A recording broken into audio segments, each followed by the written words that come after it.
Resident Evil. Month. Yanford, what are you doing? Put that vial down or 70 million billion people are gonna die. You know. Yanford, don't make me do this. You know. But we're all gonna die now.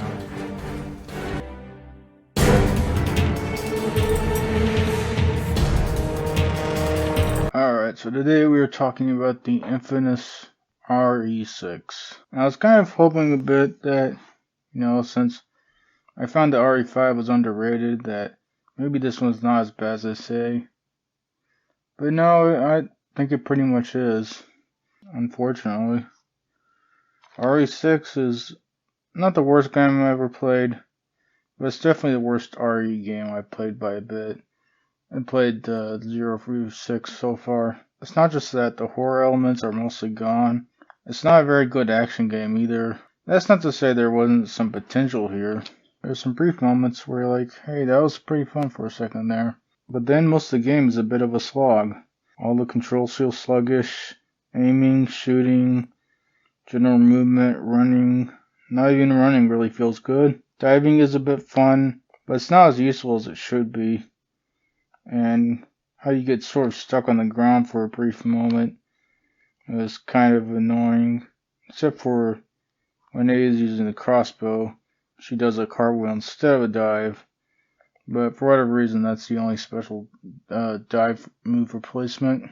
It's fun that like when an enemy knocks you down, you can fire back immediately from the ground.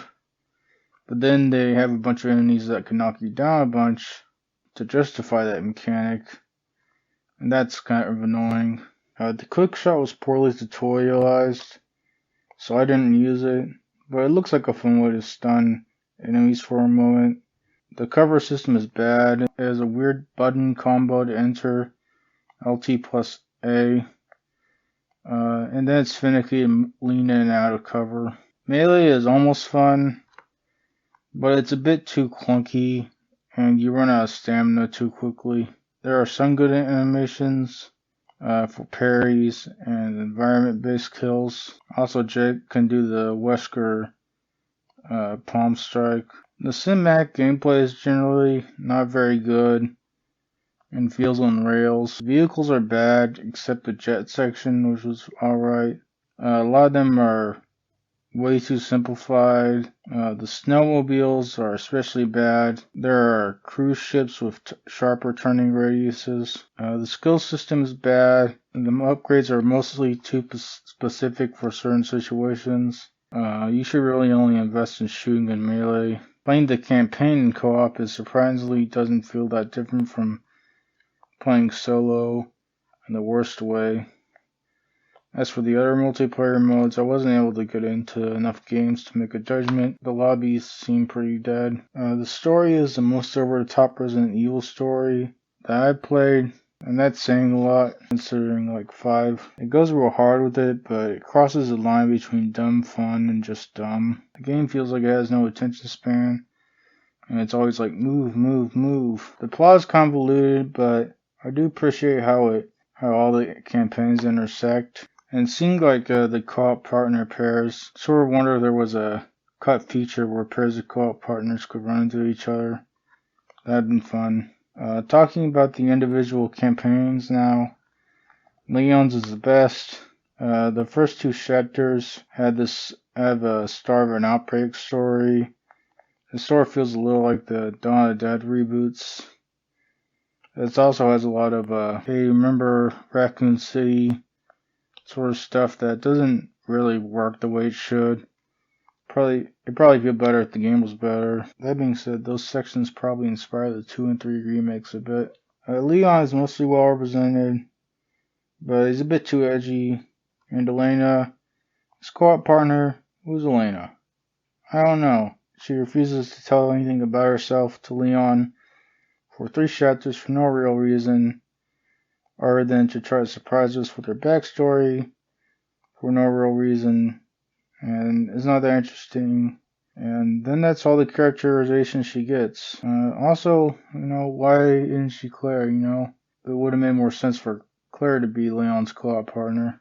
Ada's is the second best. It has some fun spy theming to it, and the crossbow's a decent, unique weapon. It's good that Ada gets significant screen time in this one. She's a good character, but unfortunately, her campaigns mostly just filling in the gaps of the other ones. Jake's is third. It is in Chris's feel like mostly dull generic shooter campaigns, and especially the parts in Eastern Europe. Jake himself is a jerk who makes sure to insult most of the Legacy characters, and only kind of redeems himself a bit by the end. It's fun that they brought Sherry back. She's good in this, and to be honest, she kind of feels like the main character because she's more likable. Chris's campaign is the worst and has some weird stuff. At the beginning, he's like all drunk and disgraced, but then 5 minutes later, he's mostly fine. And also, there's some weird memory loss stuff. The theme of his story, where he has to learn to get past losing his people, doesn't have the impact it should. Also, his co-op partner Pierce is so forgettable that I almost forgot to mention him. The environmental aesthetics are a mixed bag. Parts of China and parts of Not Raccoon City are good, and Eastern Europe is pretty bad. Although I have to admit there is more RE atmosphere in this one than 5. Creature design is another mixed bag, but with more bad. The horse version of the final boss is pretty bad. The grasshopper and the banana guys also pretty bad. The Battle Chainsaw guys are like, that's kind of good, but but it's also bad, But there's like the Goo Lady boss who was a good design. Overall, this game is playable, but it's not often particularly fun. They tried to do too much and didn't have a solid vision, and so they made the episode 9 of the Resident Evil franchise. It's okay, but only okay because it looked bad for Resident Evil. And I'm giving this a 6.72. Thank you to anyone who likes, comments, or subscribes. We should have RE4 remake next week. That's it.